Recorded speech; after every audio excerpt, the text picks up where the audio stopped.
Waiting for the bar. Oh, nice. All right. Okay. Can you hear me, sir? Yes. Can you hear me? Can you see me? Yes, I can. All right, my friend. I am ready to jump in if you are. I'm ready. Welcome to Just Curious Media. This is Let's Talk Cobra Kai. I'm Jason Connell. And I'm Sal Rodriguez. All right, Sal. We are back for another episode.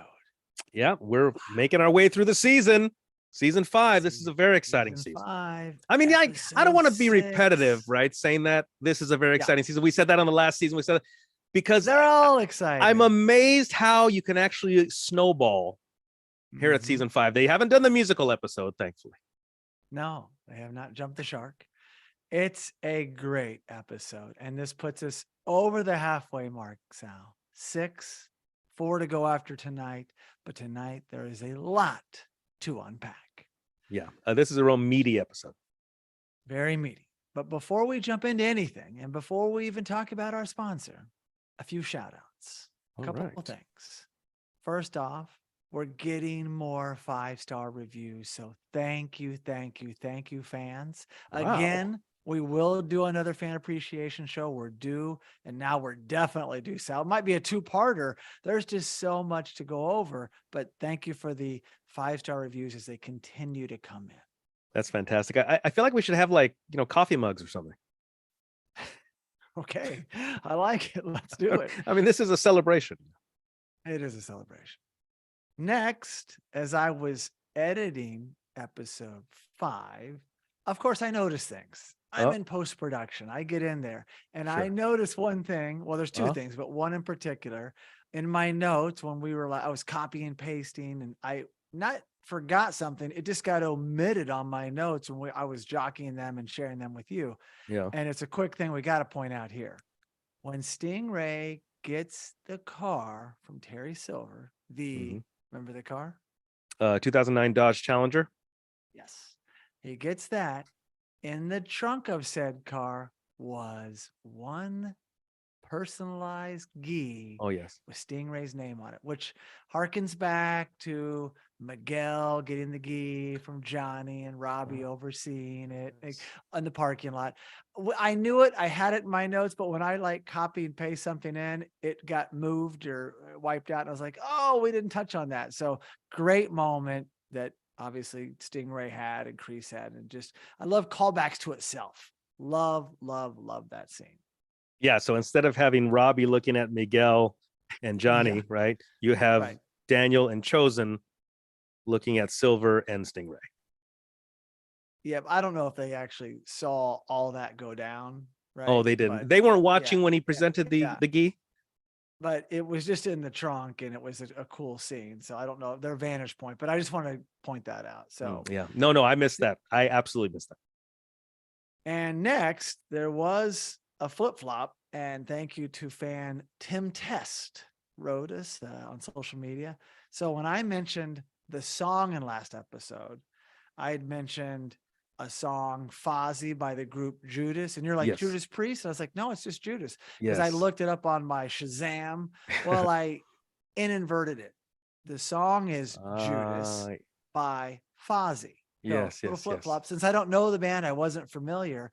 But one tidbit about this band, Fozzy, the lead singer, wrestler Chris Jericho, which you probably know the name.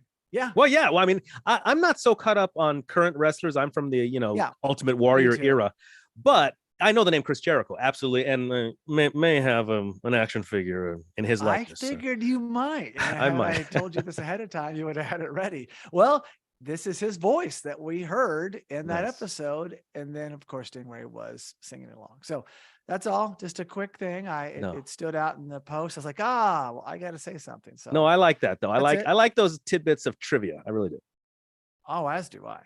So thank you again. Thank you again to our fan, Tim Test. Thank you, Tim. And Sal, I'm ready to jump in. Yeah, man. Let's do it. Okay. Support for Let's Talk Cobra Kai is brought to you by Manscaped, who is the best in men's below-the-waist grooming and offers precision-engineered tools for your family jewels. Join over 4 million men worldwide who trust Manscaped. And with this exclusive offer, you'll get 20% off and free worldwide shipping with the code cobrakai at manscaped.com. Perfect. Okay. The company that brings us Cobra Kai is Netflix. Ta-da. Yeah, what was that? Ta-dum, yeah. right? Ta-dum. Yeah, ta-dum. Ta-dum. The entire season came out on September 9th, 2022. We will wrap our 10th episode of this season by September 9th of 2023. No. We're almost done. This episode is season 5, episode 6, Ouroboros. No, I messed that up. Ouroboros. I think that's right. Ouroboros. Crazy. It's hard to say, but that's the name. I was trying to identify if that could be either a Greek word or an Egyptian word. Yeah, you were asking me. I was like, yeah. Well, no, because you know how like ancient Egypt has the word Horus, like Horus was like an Egyptian god, right? So if a word ends with an S or an OS, I think either Greek or Egyptian. But what do I know? Maybe it's both. But Ouroboros means a circular symbol depicting a snake swallowing its tail as an emblem of wholeness or infinity. Very fitting title for this episode. So there you have it. Now, the rating for this episode is 8.3 on IMDb. And honestly, Sal, it should have been higher. This is a very, very good episode. Yeah, I like the new characters that we meet. Mm-hmm. I think that they added like even more of an edge, I think, to the show. Absolutely. The synopsis for this episode is Terry recruits an expert in the way of the fist. Daniel walks away from a fight, and Johnny and Chozen pick one. In prison, Kreese confronts old demons. Again, a lot to unpack. This isn't one of your filler episodes. This is a full plate, 7-course meal here, Sal. Yeah, I feel like even the synopsis was a meaty synopsis. Very meaty. Yes, indeed. So let's jump into our scene-by-scene breakdown. Yes. We are at a private airport, which I would probably say could be Van Nuys. A lot of I would bet. Yeah. People fly in there, private flights. A lot of celebrities have their planes there. You know it well. I'm sure you hear it quite often. Well, I just want to be clear. I unfortunately am in the Burbank Airport flight path upon the takeoff. But I will tell you, you're more likely to see the private jets going in and out of Van Nuys. But I do see the occasional private jet coming out of Burbank. And I always wonder who it is.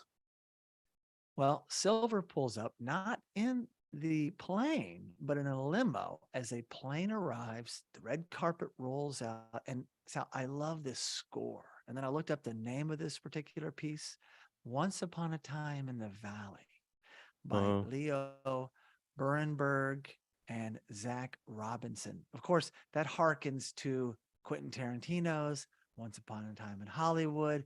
And I was going to say this whole scene has a lot of Kill Bill elements to it as we start to meet who exits this plane. Wait, go back to that song. Is that an old song or a new song? No, this is the score. This is a new this song. is score. Nice. Yeah, this is score. And it's wonderful. Wow. And then we meet Kim Dae-un, played by Alicia Hannah Kim. We've talked about her before the season on the official trailer. Yes. She's the granddaughter of Master Kim Sun-young of Tang Soo-do, also known as The Way of the Fist. Yes, indeed. And wow. Sal, her crew, including Eye Patch, does indeed remind me of somebody or some peoples from Kill Bill. It's fantastic. Yes. I also have some Kill Bill action figures. Of course you do. Why wouldn't you? But as we get to know Kim, because Silver approaches, of course, this is his grand gesture. We learn that there's a potential business, or she's a potential business partner with a deal that sounds very familiar to us, Alan. And what is that deal? I didn't even think about it until you brought it up just now. The 50% of Cobra Kai, very similar to the offer to Mike Barnes and Karate Kid 3. I did not even think about that before. Wow. Silver knows how to make one deal. Well, that's a big offer. I mean, nobody offers 50%. No business mogul out there is offering 50%. So the fact that Till Silver offers 10%. It, if even that. So the fact that believe me, I've seen enough episodes of Shark Tank, right? But if you look at 50%, you anybody who's offered that will have to go, they're gonna, at least Silver thinks he's gonna be chomping at the bit if you offer somebody that, right? But no, not in this case. No, because it's not money that interests her, it's legacy. And Silver pushes that on her. And you could tell, like, your grandfather, taught this great, form of martial arts, Taekwondo style, adjacent to Tang Soo Do, to, American soldiers and to people back in your home country. But this is a chance to put it on the map.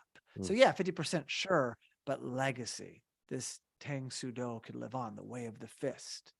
And so, you could tell Sensei Kim perks up to that. And she looks the part, man. She looks great in this role, very foreboding. And the people behind her, she doesn't have to talk to them. It's like nods. And her crew is like, they're all in lockstep. These are all black belt senseis. They all look tough in their own right. So this is a pretty awesome crew. Again, Kill Bill, adjacent to me a little bit. Well, yeah, bro, bringing a team of bad guys over somewhere, right? Didn't they used to do that in Bruce Lee movies too? Isn't that where Quentin Tarantino got the idea? Yeah. Fist of Fury and Game of Death. Yes, absolutely. So love the scene, and who knows what airport they actually shot this at, but I'm sure it was in Atlanta. Probably Atlanta. It happens. All right. So yeah, and speaking of Kill Bill, there's a little bit of that Lucy Liu look to her, right? She's got the long braid, which is its own weapon. I love the braid. I love it. Yeah, she could use that as a weapon. She could choke somebody out or whip somebody. Yeah. I love that. Yeah.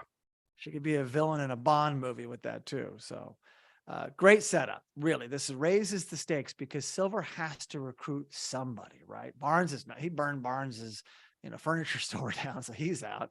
And so he is going to recruit. And of course, Kreese is in prison because he put him there. And this is a good play.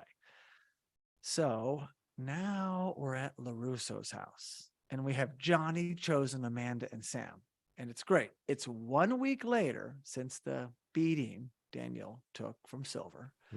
And Daniel kind of surprises them. So I guess they've been over here like for a week, buying time, waiting for Daniel to heal.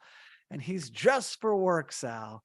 And he's ready to go on and just, the past is the past. He's done with karate. Oh, I'm done with karate. I'm tired of hurting people. I can't even help kids. And so, he's made up his mind, and that's his new stance. I like how, I'm assuming this is the morning, right? He's getting coffee, right? So this is and they're like having a powwow first thing. How long have they been there sitting at that table? A week. 1 week. It's almost like an episode of Intervention. Yeah, exactly. Oh, here, hey, Daniel, hey. Well, I also love the Karate Kid callback with the sunglasses over Daniel's black eye. Oh, I missed that again. Wow. So yes, absolutely. Of course, he puts that on. Yep. Yeah, then, but no, Lucille had him to remove the sunglasses. Let me see those baby blues. Yeah. But Daniel understands why Miyagi walked away from fights. It's finally just kind of percolated within him, like, because he even goes on to say to them, he used to get mad because Miyagi would not engage. But now he gets it. Now he's older, and perspective happens with age and experience. But he's tapped out, and I don't know if he's coming back, Sal. And they're all just like dumbfounded because they need their leader, really. Yeah. And what I saw are like Anoush, Louis and Anoush are waiting for him at LaRusso Auto, or exactly. Yeah, so we don't go with him. We just see Daniel exit. So now we're in jail / prison. But you do see the acronym around, the CDCR, which stands for California Department of Corrections and Rehabilitation. Yep. I wonder if that's accurate. Sounds accurate, but I don't know if it is. But it sounds good. Well, I looked up CDCR and that popped up, so I went with it. So that is accurate. Didn't make it up. Yeah, pretty accurate. Well, no, show makes the shows make up fake, prison systems or whatever. So now we see Kreese, because he is our character in prison, and he's with his granddaughter. Oh, yes. His granddaughter. I like it. And Sal, Tori's quite concerned in this scene, and it's genuine. And she's, upset because Daniel was hurt, and she's sharing this with Kreese. And Kreese is just like, hey, it's a casualty of war. He's a statistic. And it's interesting to see and to learn why Tori has stayed in Cobra Kai. It wasn't because Silver has promised her Tori Nichols karate. It's because she's working with Kreese. Yeah. So then do we assume, or do we know that Tori does not think that Kreese beat up Stingray, right? She knows it was Silver, right? Well, yeah, I'm sure she knows the truth. He's only been honest with her, as honest as Kreese can be. So, yes. Well, yeah, we're going to see him be a little more honest in the therapy room. I like that. Yeah. Oh, yeah. Good scenes to come. So now we're at Topanga Karate. And Sal, we see which Eagle Fang student? Surprised to see Devin Lee. Pleasantly surprised to see Devin Lee. Yeah. Eagle Fang's defunct. So Devin just jumps into Topanga Karate. Now, she didn't talk about this with, well, at least not on camera, Mitch and Bert at the water park. That scene she was there, but maybe she hadn't joined yet. Maybe that was pre-Topanga Karate. But quick fun fact on Devin Lee, played by Una O'Brien. Now, I looked her up when she came on the scene, last season. However, I'm going to mention it here because she's becoming more and more of a focal of the show. Sure. She is the daughter of Ed O'Brien, who is a member of Radiohead. Huge wow. band. Yeah. So just a shout out. So that's, she is of musical or music royalty. I would say so. Figured now's the time to lay that trivia on our fans who don't already know. Well, to be fair and transparent, I'm not a fan of Radiohead. Like, I don't really listen to Radiohead. This podcast is over. No, I mean, I don't listen to Radiohead, but who cares? They're huge. Radiohead is huge. Absolutely. And they're incredible. Yeah. Oh, you're a fan. So, yeah, I love them. Yeah. You like Radiohead. Okay. I like the Radiohead. I do. Okay. So, moving on, Sal. It looks like Topanga Karate is under new management. Oh, yeah. As Silver arrives with Cobra Kai crew in tow. And Sensei Rosenthal, who runs Topanga Karate, is not quite sure this is the deal that they struck at Shabbat services the other day, which is fantastic backstory. I like that because it never occurred to me. I mean, I guess traditionally I would assume Silver was a Jewish last name, but I never related that to Terry Silver. Like, I never thought about it until this very moment. I was like, oh yeah, I guess we now learn officially that Terry Silver's Jewish. Yep. Or at least he goes to Shabbat. So there you go. But then he also, and this is all news to Sensei Rosenthal, new senseis are taking over. There's going to be cheaper membership fees, cheaper dues, better gis. So it's like, it's all changing very fast. And Sensei Kim, who we met in the opening scene, of course, and Sensei Wan Yu are going to take over. He also looks pretty tough. He's got the, blonde hair, probably bleached, but it's a cool look for him. Sure. And they're going to run class, and Sensei Odell is going to hand out the gi. So basically, if you're you want to make this transformation and go from Topanga to Cobra Kai, you just go take a gi, right? Or they're not going to charge you. No, or you can say no and then grab a sports bottle. Yeah, head right out. Yeah, because the Topanga Karate gear is selling, like hot flash sale. It's super cheap. But quick fun fact, Sensei Odell is played by former UFC welterweight champion Tyron Woodley. Now, do you know of Tyron Woodley? Oh, absolutely. Yeah, I'm well versed in Tyron Woodley. In fact, recently he fought Jake Paul. As a matter of fact, I'm pretty certain, if I'm not mistaken. Oh, he fought Jake Paul. Yes. Yeah, it might have been the second time. I think he's fought him now twice, if I'm not mistaken. But so what happened was Tyron Woodley was training to fight Jake Paul as he was shooting this series, which I always think is a bad idea. You know, traditionally I've seen that whenever fighters are in production on something, and this goes back to the Rampage Jackson era of UFC and Pride as well. Whenever the fighter is filming stuff, not good. It's not good. So in other words, you got to be focused. Quick tech alert. I'll take this out of the audio version. I'm getting some feedback there on your end a little bit. You're cutting out sometimes. So just as we go on, I don't know. We'll keep an eye on that. I was actually hearing you cutting out a little bit earlier. Oh, then maybe, and it could just be the internet. So if you're out there on YouTube and you're getting that, could just be the internet, and our localized recording is good. So we'll just get through this and see what happens. Well, fingers crossed. Fingers crossed. Way of the fist. So you probably recognized him right away. I did not. Looked it up. I was shocked. That's cool. Oh, by the way, I was going to ask you, did Woodley not beat Paul? Did Paul beat Woodley?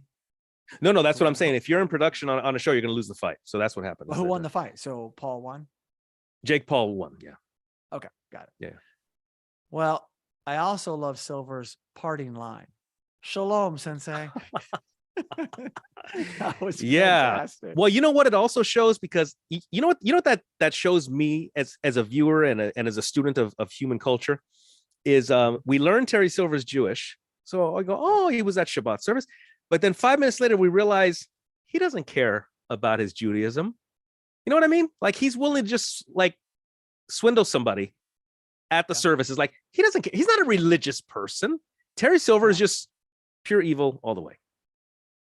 Well, we knew that, so we definitely. Well, yeah, but you know, if we're like, oh well, like, why would they introduce a religious aspect of Terry Silver, but then he himself just kind of denounces it in the same scene? Yeah, from my perspective.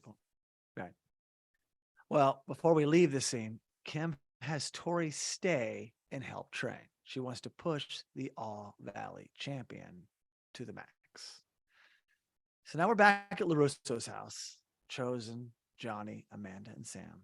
And Sal, I love Johnny's reaction to Daniel earlier before he left. Yeah, Johnny says, no be there is one thing, but LaRusso letting Silver win? Yeah, I love the callback to no be there. Yeah, fantastic. Goes back to he also used it after Daniel beat up the whole hockey team. Hey man, where were you? No be there. That's right. Yes, so good. He did. So good. Well, then Amanda calls Silver a walking oil spill. I guess the slick back hair, the Pat Riley. Is that what's going on there? Oh, I didn't take it as that. I took it as like he's an environmental disaster, like, you know, from a business. Well, there's that too. That's what I thought she meant by that. Back but yeah, it could have been a slick back hair. It could have been that. Could have been anything. And then we learn that we already know this, but they're learning Silver and Cobra Kai are growing. And Sam shares what on her phone with the group? Oh, she has Silver live on Instagram at Topanga Karate. So he's doing like a live Instagram feed. I didn't know you could do that. Oh yeah. Yeah. But he's taken over right then and there. And so Johnny's like, he's there. So he wants to go fight, right? One-man army. But what's better than a one-man army? Well, a two-man army, I guess. So Chozen wants to join him. And Amanda's like, that's not what I meant. Because she's trying to calm him down. Like, you can't just go fight him. So Johnny's locked in. Silver is at Topanga Karate. Okay. But Sal, I love that Johnny wants to make sure that Chozen knows it's not going to be a kata competition if they go there together. Of which Chozen says, what? Hi. And in Japanese, hi is yes. Yeah, but it Johnny takes getting used to. Is that a yes? He doesn't know. Chozen's frustrated, and they're out the door. This is the new Louie and Anush. Yes, another great comedy duo happening here. Yeah, and they both get to retroactively hate on Daniel. Retroactive. Yeah, well, there's a great scene coming in a minute with more of them. So now we're back in jail, and we're in the cafeteria, and Kreese is getting his meal. You've seen this scene in so many prison movies and shows. You know, you get in line, you're getting your meal. But Sal, what happens? Yeah, getting your chow. And then Thank you. Yeah, that's what don't ask how I know that. Oh yeah. Alumni. Yeah. So yeah, they come over and tease the sensei and jack him for his jello. They do. It's Gabriel and crew. Big bad guy. Always a big guy in prison. Wait a second. How do we know his name's Gabriel? Well, I looked it up. Oh, okay. Anyway. Nobody addressed him as Gabriel. Okay. Yeah. All right. So at this point, he's thug number one at this point, right? Yeah, exactly. And not just jug you for this jello. Oh, all future jello. they like the red jello the best. Yeah, well, that is the best jello. Let's face it. There's no other jello besides. What other jello is good besides the red one?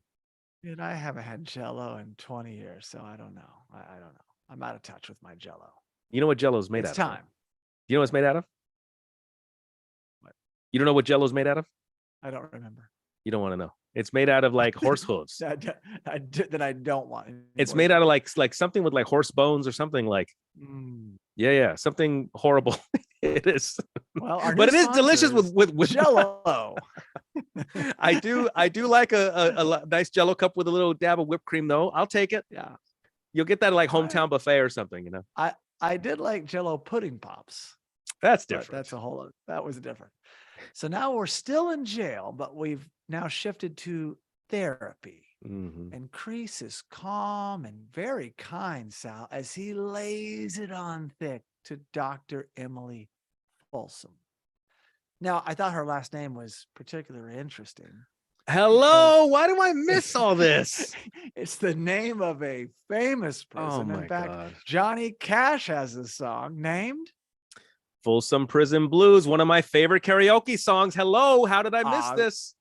Then give us a little rendition, if you will. I'm stuck in Folsom Prison, and I don't know, and I ain't seen the sunshine since I don't know when. See, that's why I like karaoke, because you have the words in it. Yeah, you need the words. I need the words. Well, anyway, this is great because it's typical Kreese, and we'll come back to the scene. That's all we get right now. We go back to Topanga Karate, and students are pairing up. And I should say, Topanga Karate is being morphed into Cobra Kai. So yeah, right before our eyes. Right here, right now. But Devon's alone. No one's paired up with her, but Tori wants to help.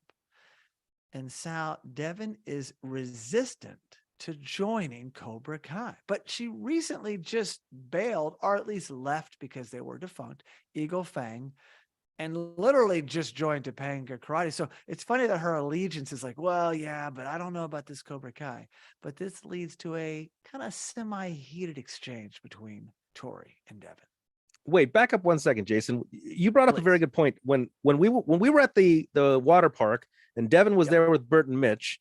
Yep. Did we know what dojo Devon belonged to at that moment in time? No, they were just hanging out. Like that was a dojo at the water park day. All dojos welcome. Okay. But no, there was no talk of karate per se that I remember.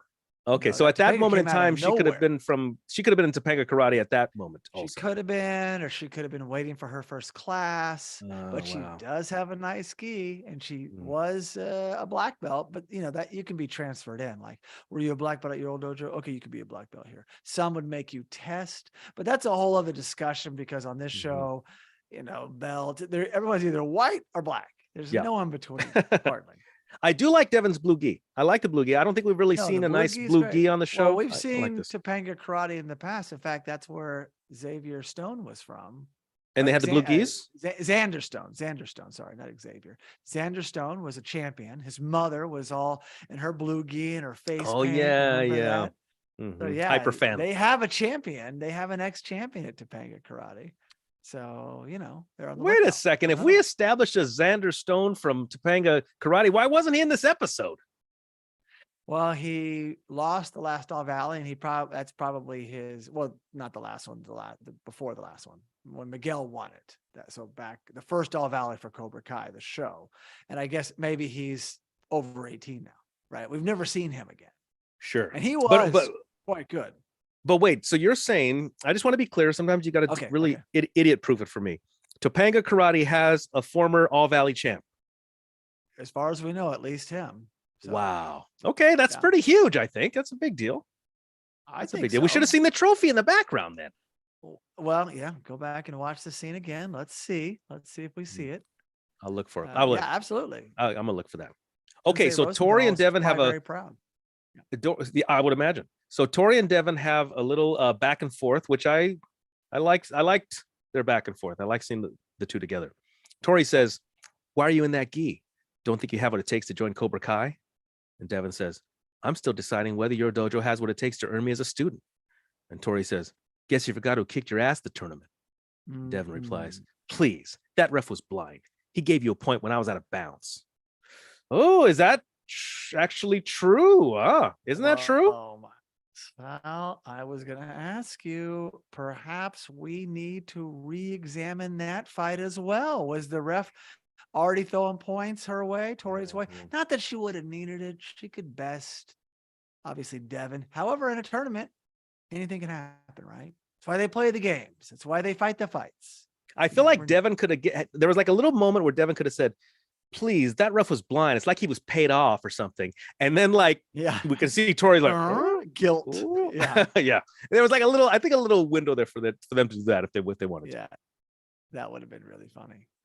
Well, then they bond. They go from bickering to bonding over their mothers. Because we learn that Devin's passed away due to cancer, and she's mad and has all this inner rage for that, rightfully so. Sure. And Tori's mother is sick, as we've seen. It's very well documented. We don't know what's wrong with her. We've never even really seen her besides kind of from afar in a room. Yeah, the oxygen on machine. some sort of oxygen. Exactly. And Tori tells Devin to use the anger.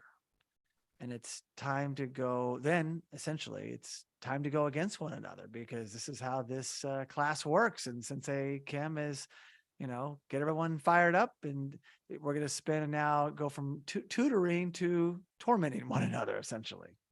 Yeah, well, they go next level, but I do believe in the iron sharpens iron approach. I agree. Yeah.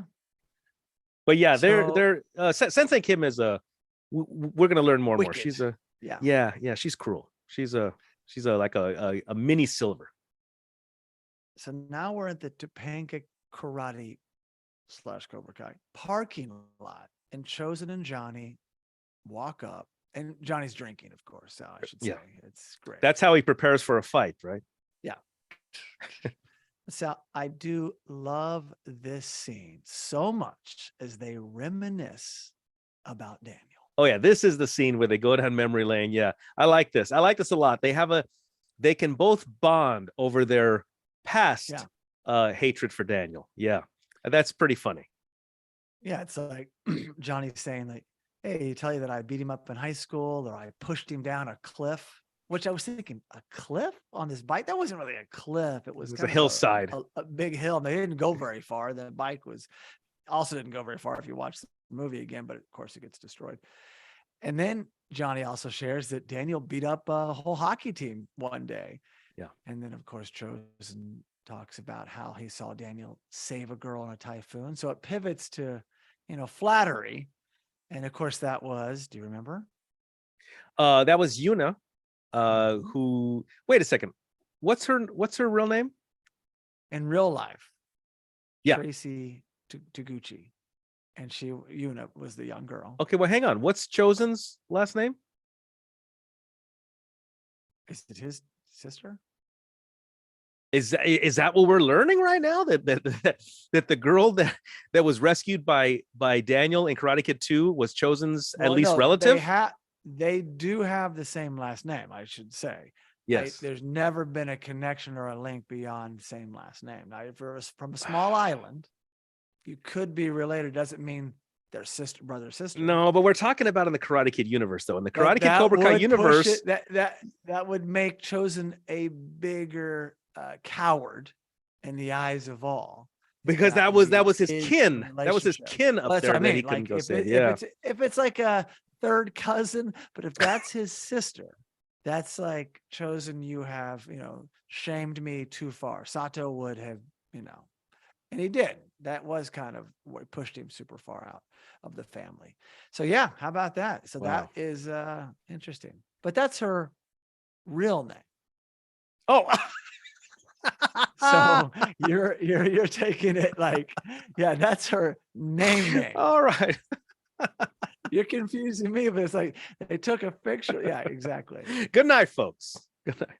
Now, maybe she's on set and they say, hey, what's your last name? Taguchi. That's great. That will work for Chozen's character. I don't know how that works. It's a big coincidence.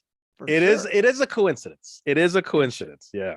You know, so I guess the question would be, did Chozen have a last name in the Karate Kid 3?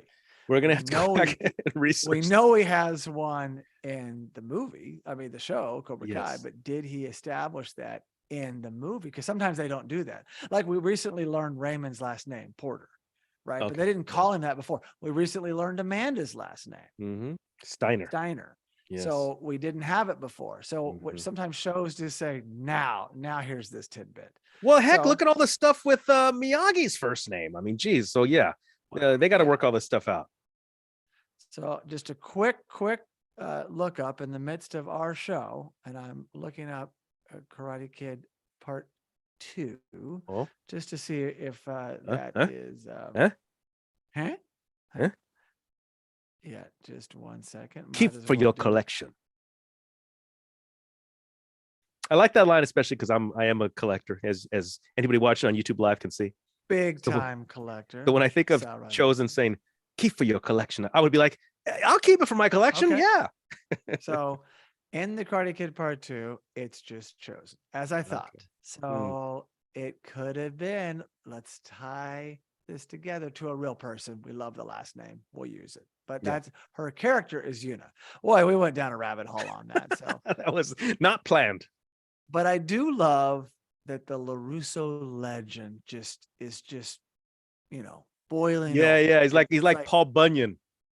It reminded me though right away of the SNL skit, the Bill Brasky skit. You ever see those skits? I don't think so. No. These guys sitting around, you never see Bill Brasky, but it's like three guys in a bar and they're like, Bill Brasky to Bill Brasky. And like, they'd say things like, he taught me how to love a woman and how to scold a child. Bill Brasky. And the legend was just huge. And the whole thing, it went on for many seasons. So I was like, oh my gosh, this is what it's tied into. Any more of this scene, and we would have gotten some more highlights from these two. But as they approach Topanga Karate, now we see a Cobra Kai banner, which was fast to get that out there. It's basically been whitewashed of Topanga. It's like they just showed up with the banner, right? They showed up with the banner. In fact, while Silver was inside firing Rosenthal, they should have had guys. You could have seen guys, a truck installing it. But what happens as they get closer to the dojo? Well, as they get closer, there's a class going on. Johnny spots Devin. But Johnny wants to keep going, right? He's still going to keep going. Yeah, he's like Devin. He's ready to go. In fact, that makes him want to go in more when he sees Devin in there. Yeah, that's right. I forgot about that. But then Chozen like, hey, let's wait for Silver to come. Right? Doesn't he say something like, go into a den of lions, get eaten? Yeah. So we got to wait. And so Johnny's okay with that. He's okay with that. So now we're back in jail and we're in Kreese's cell. And he gets a letter. That's what happens in jail. You get books delivered with contraband hidden in there, and you get letters. And so this is his recommendation for early release letter. And so it kind of reminds me of the parole scenes with Red and the Shawshank. Oh, yeah. Great stuff. He's always going in and getting denied. And he's trying to say the right things. He's trying to say the right things. Exactly. He's like rehabilitated. Yeah, no, but then he finally goes in and doesn't give a damn and he gets paroled. But so he opens this letter up and what happens? Well, it appears to be a denial letter, right? Because by his reaction, crumbles it up, throws it in the toilet. Yeah, that's a good place for it. Can't make prison wine out of a denial letter. But yeah, that's what he did. He threw it in the toilet. But I just noticed also, it appears Kreese has maybe his own cell. If he had a roommate, they didn't show the roommate. Yeah, we don't see anyone else yet. Cellmate, not roommate, cellmate. Yeah, cellmate. And we do see Kreese then hunt down Dr. Folsom. Mm-hmm. So this is not a max security prison. I mean, they're in there, but they can kind of free flow, go in and out of their room. The doctor's not on lockdown from them. It's more like the show Orange is the New Black, but for men. Right? Yeah. They can You're kind right. of come and go. They can move their way around. It's not like, okay, open the cell. It's not Shawshank. No, right? Minimum security prison instead of maximum security prison, probably. Yeah. So he's chasing her down and he's pleading with her. And we cut away. And we're back now we're at Cobra Kai, used to be Topanga Karate. And Sensei Kim shares her students' toughness. She's talking about her students back in her home country and how tough she was and how they train. And Sal, it's now Tori versus Devin in this new drill because they're going to go head to head. And please describe this drill for us. Yeah, they put a box in the middle of the dojo, sort of like one of those boxes that you jump onto, like they have at the gym. I think it's one of those. Workout, workout box. Put it down there. They put a stick there, and they tell Devin to pick up the stick. This is like, I'm thinking this thing is like an ancient. This is like one of those like ancient practices. I couldn't imagine any dojo actually doing something like this today. Yeah. But so they go toe to toe. He tells Sensei Kim says to Devin, pick up that stick. Tells Tori, do not let her pick up the stick. Yeah. And this is a very interesting. I just kept thinking they're gonna just slam their shin into that box is what I kept imagining. I think the other sensei gave him the instructions, but what was his name? With the bleach blonde hair. Yeah, exactly. Pretty sure that it was him. Gosh, my notes are flying a lot. Well, we come back to him. He has more in this episode for sure.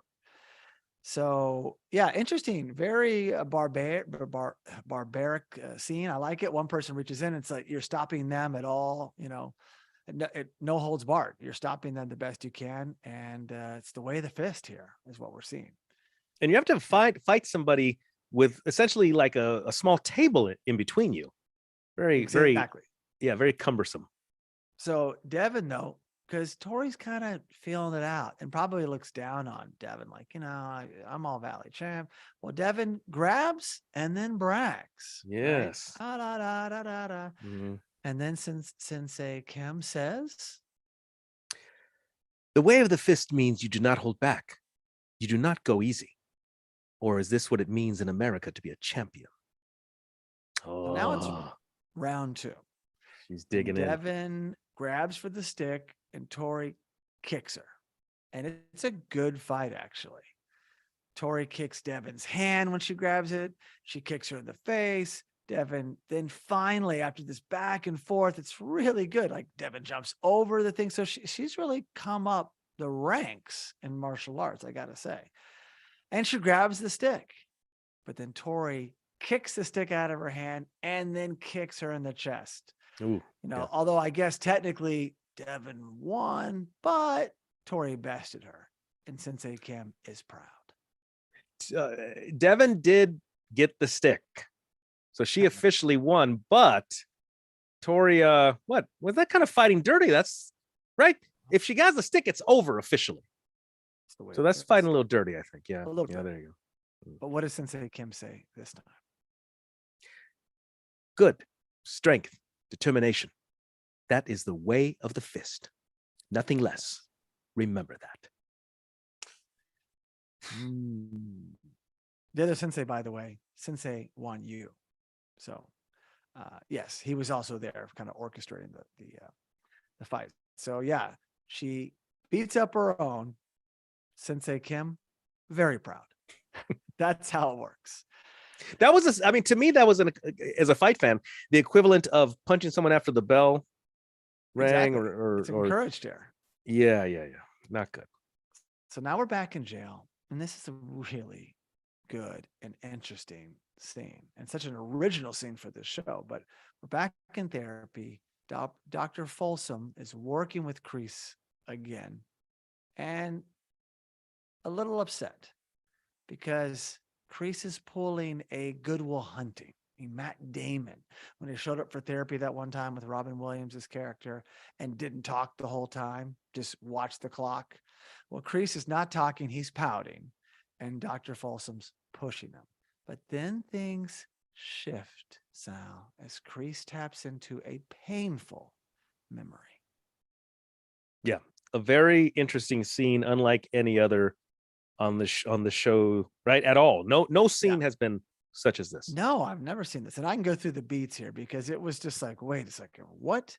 Yeah. So in place of Dr. Folsom, as we see Kreese look back, his POV, Betsy, Dollface appears. Yeah. And we really learned this was the love of Kreese's life. And we knew that, but to hear it here, and so it's just really unique. So he's sharing this to Dr. Folsom, but we're seeing these visions and it's powerful. And then Captain Turner appears. Oh, yeah. Laughing at Kreese's efforts to train kids in these dojos, right? He was always being needled by Captain Turner. And then Silver appears and questions Kreese's anger. Because he's angry. He's always trying to blame somebody. And Kreese is, sitting there all so wise and has the answers to the world. And then Tori appears and questions if Kreese has any regrets. And then it keeps going, Sal. And this was the big one. This is like next level. The Karate Kid version of Johnny appears in the red jacket. Wow. And this is like that Benjamin Button Tron Legacy kind of technology, but actually it maybe was, maybe wasn't, but actually this is an actor, Logan Coffey, playing young Johnny, but it also had to be enhanced in ways because Sal, it looks like Johnny in the Karate Kid. It sounds like him. It's crazy. Wait a second, Jason. This wasn't one of those deep fakes. That's what I thought. But this person, Logan Coffey, I looked it up, played young Johnny. Wow. So maybe it's a composite of lots of things. Interesting. Okay, so hang on. I want to see what Logan Coffey really looks like then.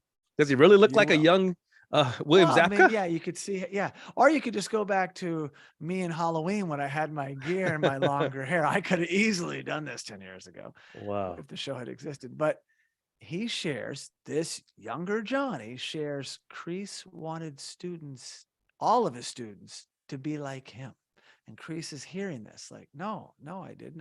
I didn't. He's denying that. Doesn't want them to be like him. He wants them to be better. He wants people to be better. And then the current Johnny appears and hears Kreese's response. So it's just constantly churning in a very effective way, I have to say. And then now we're back to Dr. Folsom. And she says, what? Because she's pushing him more.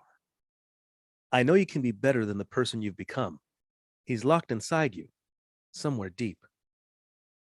And then young Kreese appears. Wow. Oh my gosh. We love this kid. Yeah. He was in the diner. He was in love with Dollface. He was in the war. He beat Captain Turner. He saved Silver. This particular version of Kreese. And he says to himself, what? Wow. Yes, to himself. After Dr. Folsom says, he's locked inside you somewhere deep, young Kreese responds, you just have to find him. I really love this scene a lot. I really did. But what I wanted was some two shots. There were no, I wanted a two shot of older Kreese and younger Kreese. That would have been amazing. What, you couldn't get him on the same shoot day? What the heck? But otherwise, an amazing scene. Yeah, it absolutely was. So now we're back to Cobra Kai, the Topanga branch, just to be clear, not at the flagship. And Johnny and Chozen finally enter. I don't know if they thought they saw Silver or Sal. It was just time to enter. But they don't find Silver, but they do have an encounter with Sensei Young Woo. And this goes south in a hurry. Well, hey, hang on. So they waited for the class to disperse, all the students to leave. Yeah. Didn't see Silver. He talked to Devin. I guess he didn't talk to Devin. Yeah, I didn't say anything to Devin. And then as what, this sensei's putting stuff away, then that's when they show up. He's like, the adult class is on Wednesday. Yeah, that was neat. That was funny. But a great fight emerges, Sal. Yeah, well, almost Well, almost not a fair fight, right? Wasn't it 2-on-1 at one point? Yeah, no, because Sensei Yan Wu is quite talented and has trained in the way of the fist his whole life. Yeah. He is tough. He was asked that. Formidable foe. And it takes both of them, Johnny and Chozen. At the end of it, they're like back-to-back double dragon style. And then they kick him one last time. They best him. He's not dead or knocked out, but he's down and they've gotten the best of him. Of course, that's when Sensei Kim and team arrive. And Sal, I love how she immediately knows who Chozen is because he's got the same last name as Yuna. Yes, that's how she knows. and he also thinks Johnny is Daniel, which I thought was hilarious. Apparently, she's never seen any LaRusso auto commercials, right? Not at all. Wow. Nothing. Yeah, that was like, funny. oh, you've healed so fast. It's quite impressive. And she then calls a little bit later, right after, she calls Johnny a blonde dog. Like, you're a blonde dog. But she's got her own blonde dog. So I don't even know this reference, but whatever. But Chozen sees the odds, Sal. It's 7-2. And he and Johnny retreat. Fight another day. Live to fight another day. Well, yeah, as badass as Chozen is, yeah, you don't. That's a lot. 2 versus 7. Yeah. No. Well, you're putting Sensei Kim in there too, right? Yeah, she is a sensei. Okay, so that's 7 senseis against Johnny and Chozen. No. 2 senseis. No. That'd have been tough. So now there's a aerial shot of the valley. Always love these. And we're at Cobra Kai, to be clear, the mothership, the flagship, not Topanga Karate. And Sal, who arrives? Devin arrives walking in. And by the way, I'm enjoying the shot of this location. They got treadmills, they got the dummies over there. This is nice. It's sexy. They got neon lights. Yes. This is a nice place. I haven't worked out at plenty, but I like nice workout places like that. I really do. You should get a job here at this Cobra Kai dojo. If they would hire me. I like it. Free classes. So Tori and Devin talk because Tori's like, hey, now you're joining Cobra Kai. And then Silver walks up. Oh, Mrs. Lee, it's great to see you. Why don't you go get checked in? And then Devin exits and Sensei Kim joins. And there's a little bit of an exchange here. And Tori basically is talking about Devin, saying she failed the test. She ran away. So after that, we didn't know this until now. Devin got up and bailed out. Yeah. And Sensei Kim says, the test was not for her. It was for you. I wanted to see how much strength you had in your heart to accomplish what you need to do. And what's that? And then Silver comes in. Something greater than you could ever imagine. Oh my gosh. If he had like a handlebar mustache, he's spinning it. Dr. Evil style. So now we're back to LaRusso's house. Johnny, Chozen, Amanda, and Sam. The usual gang is here. At the intervention. And Johnny, at the intervention. And Johnny mentions Silver's international ringers. He's got these guys. They don't fight fair, as if Johnny fights fair. And then Chozen shares just, how tough Tang Sudo, how tough their senseis are. Because he's like, he has fought and beaten 6 senseis in the valley, no problem. But it took him and Johnny to get the best of this one. So there's 7 of them currently. So there's a concern. But Johnny thinks, go on. Sorry. Hang on, Jason. It just occurred to me, you mentioned this a few moments ago about, Chozen is a sensei. Where are his students? Chozen needs to recruit some Okinawan students, his own students, conceivably, to LA. Bring them over, just shuttle them over here. The valley, a lot of bloodshed is going to happen in the valley. But Sal, I love how Johnny thinks if all he needs is some nunchucks and it's lights out. The way he thinks of things, give him some nunchucks, he's got it. 7 senseis, whatever. I'd like to see Johnny with a pair of nunchucks. We've never gotten to see that, right? That'll be fun. No, that'll be a nice pair here. I'll bust them out some. Yeah, bring them to the next show. They're down the hall. Yeah. So then Sam, Samantha speaks up with some very inspiring words. Dad was right. Mr. Miyagi avoided a fight whenever possible, but he also fought when he had to. And if he were here right now, I think he would tell Dad that this is a fight we can't walk away from. And then Amanda says, well, Daniel may not have Mr. Miyagi to rely on anymore, but he's got us. Wow. Woo, look at that. Amanda's on board. Yeah, absolutely. Yeah. So now we're back to jail. In Kreese's cell. No cellmate around that I saw. No. And he is attacked by Gabriel and crew. Not over Jello. They're just coming to poke the bear. No, but the Jello was what set it off, you know. It's true.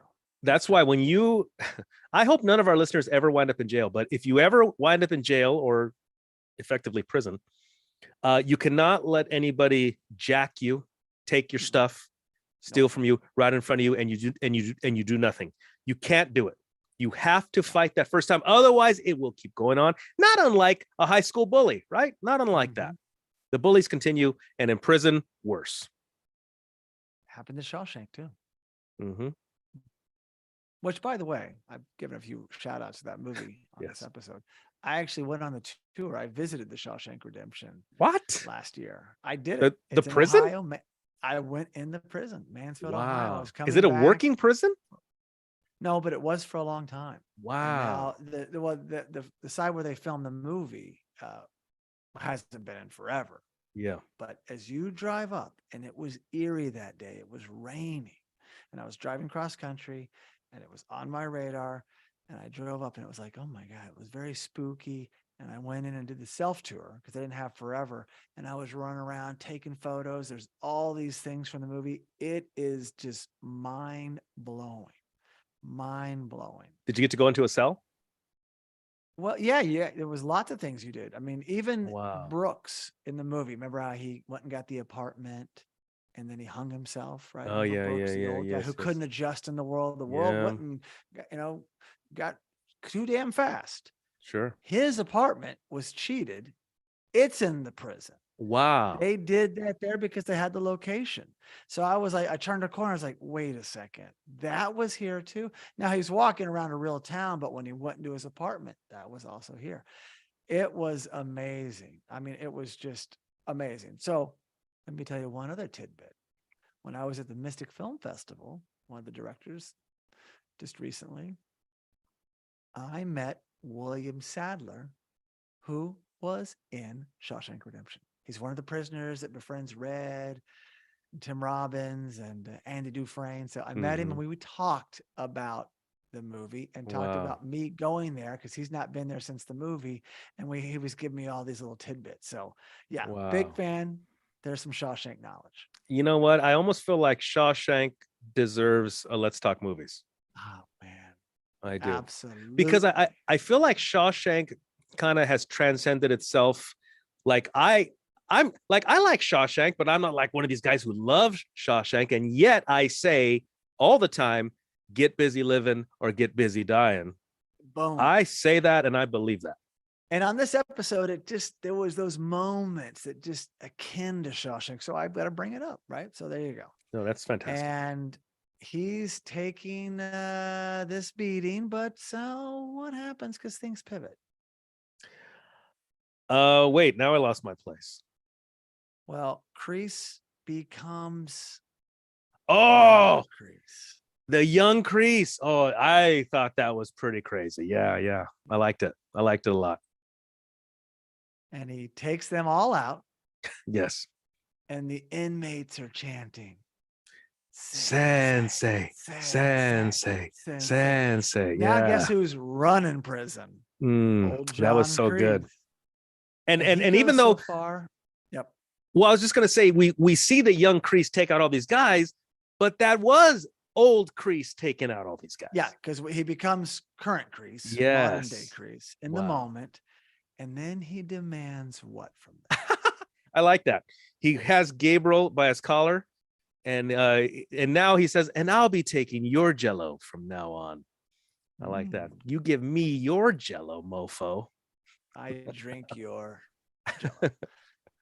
So now we're at Miyagi-Do. Man, leading to this scene, this is a great one. And Amanda takes Daniel to Miyagi-Do. And this is incredibly powerful, Sal, this scene. And not only to Miyagi-Do, but to Mr. Miyagi's room. Yes. And Daniel's like, whoa, no, I don't go in here. We don't go in here. But Amanda's leading him here with purpose. Yeah. And he opens the door, and it's essentially a time capsule. And that's what he says. Mm-hmm. And we start to see little remnants, Mr. Miyagi's life, Daniel's life, bonsai tree in the corner, probably the bonsai from The Karate Kid Part 3, but at least one that was very sacred. Oh, I hope it wasn't that one, that special one. They just leave it there. Maybe, exactly. Or maybe the one that Daniel nurtured, one of the original ones that he gave him. I don't know, whatever it was significant. Sure. And then we see that photo of Mrs. Miyagi, right? Oh, that wasn't Kumiko. No, the framed photo. His wife, yes. When he tells the story, and Okay, well, hang on, Jason. Are these like props from the movie or recreations of props? They sure look like. Well, I don't know what they are, but they're working for me. Wow. I call them authentic. Well, just a quick tidbit. We've never talked about this, but there is a person in that photo. Sure. And their name popped up on the credits. And I was like, well, hold on, wait, it's uncredited, but the person posing as Mrs. Miyagi is Ann Oshida. And there's photos of her and John G. Avildsen online. I was like, are you kidding me? So yeah, shout out there. That is amazing. Wow. So now, I mean, they had to get that photo from somewhere, right? It wasn't just in the frame that they bought. And, because you know why? Obviously we're not going to meet this actress, but if they ever do a Miyagi spinoff, they're going to go and we're going to meet this character when she was young. Sister. And Taguchi, yes. So, and then if that's not enough, we see the classic paint house note. Have we seen that before? Oh yeah, he left it for him. He left that note for him. Left it for him. That's he right. Shows up that day and he's mad. Oh yeah. Miyagi went fishing, but he still did the work. He did. And that night, it was that night, if I'm not mistaken, that it all came to light. Like, that's when he had a what you call a quantum leap breakthrough. Quantum leap. Pretty sure it was that night, but wow, amazing. Well, this leads to Amanda's greatest speech in the series thus far, and probably so. Acting, yeah, amazing. She really got to shine here. Yeah. We haven't seen this side of Amanda before, right? Not this. She's taking him here to rehabilitate him, to remind him the path that he's on, and he's just afraid right now. He's retreated. Yeah, this is very special. She essentially took Daniel back home. Took him back home where it all started. This was home long before Amanda was around. Yeah, and she even says before she gives this great speech, she says that she came to this very house and probably this very room to see Mr. Miyagi before they got married. And she was scared. And Mr. Miyagi made her tea and gave her some sake. Yes. And just gave her some wisdom. And then she shares this out. And please take it away. He loved you so much, Daniel. He said to me, Amanda-san, in life, it's always easier to hide head in sand. He told me you could be a bit of a handful sometimes, that you would always fight for what you believed in. And there was nothing you believed in more than your family and friends. And what I believe in now is standing up to Terry Silver. It's the right thing to do for you, for me, for our family. Sorry it took me so long to realize. Oh, she's on board, man. Yes. And Daniel needed this. He needed this. He needed it, and he's an awe. And I'm telling you, Sal, when I watched the scene again for notes, I was tearing up because you did a great job, by the way. I don't know if I could have made it through this, but it's powerful. and just the ambiance, the lighting of this room. This is a very sacred room in a very sacred place. A healing moment for Daniel. It's a museum. And I've always said the original Mr. Miyagi's house in Canoga Park, the one was demolished. Had we known that would be a museum today. Sure. Had we known, it would have been saved. But I know they're not even shooting it there. I get that, but that would have been hung on to. But Daniel, hearing this, he says to her, Amanda, his love, in his life, that means the world to me, Amanda. But what if standing up to Silver just makes things worse again? Every time I try to fight for what's right, somebody gets hurt. I can't fail these kids again. So you can tell what's going on with him. He's nervous. He's scared. He doesn't want to make any more, missteps along the way. But out of nowhere, which he needed this too, Sal. He needed this too. We hear Robbie off camera. And he chimes in, how he didn't fail him. How Daniel was right about Cobra Kai. And it needs to be stopped. And how he's mentoring someone else now and only saw it now in doing so, how he's been almost possessed by the dark side. It's very Star Wars, right? You get a little possessed and then you start to, not be yourself and make bad decisions, and bully others. And then we see Sam there. So it's Robbie, Sam, and Amanda, and they're leading Daniel outside. And from there, Sal, what happens? They walk outside, the doors open to reveal all Miyagi-Do, Eagle Fang students. They're all there. Everywhere. And even daniellarusso. Love it. You've got Miguel, Eli, Dimitri, everybody's there who's not in Cobra Kai. And the one Eagle Fang, person who left. Wait, Dimitri was there? Well, there was so many to take in. I'm assuming he was there. There was a lot. I don't remember seeing Dimitri, but maybe he should be there. He should. Yeah, he should have been there. No, you know what? He was probably out geeking, But Sam basically is asking him to join this fight. And much as that one season ended, that was Daniel and Johnny forming, co-senseis to lead, and we hear the cover of the Phil Collins song, right? That was so powerful. I loved it. This is a higher note in a lot of ways because Daniel doesn't speak, but he does join Johnny and Chozen, the three-headed senseis, and they bow into the students and all bow. Nothing said because it's already been said. This isn't a time for rah-rah. This is coming together. This is our leader. And let's go, claim the valley. I think, it's amazing. I can appreciate Daniel's thoughts though earlier about, making things worse, somebody getting hurt. There's a lot to consider here, but you're going to be taking a risk fighting Terry Silver, obviously, but now you have a united front and you have a lot of people on your side now. Definitive. It's time to fight. It is time to fight. This is what all roads lead here.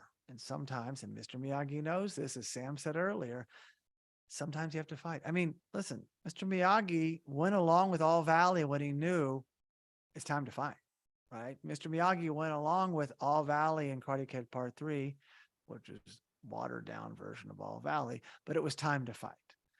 So this happens. It was time to fight or it's time to let Daniel fight in Karate Kid Part 2. Different circumstance, but there's a time and place, and it's unfortunate, but it's a reality, and Silver will answer to nothing else.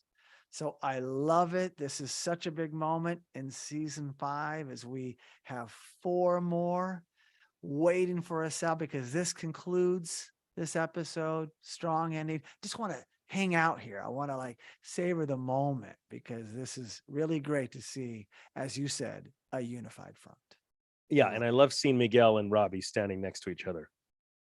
Also very special. Exactly. Yes. They are essentially brothers now in lots of ways.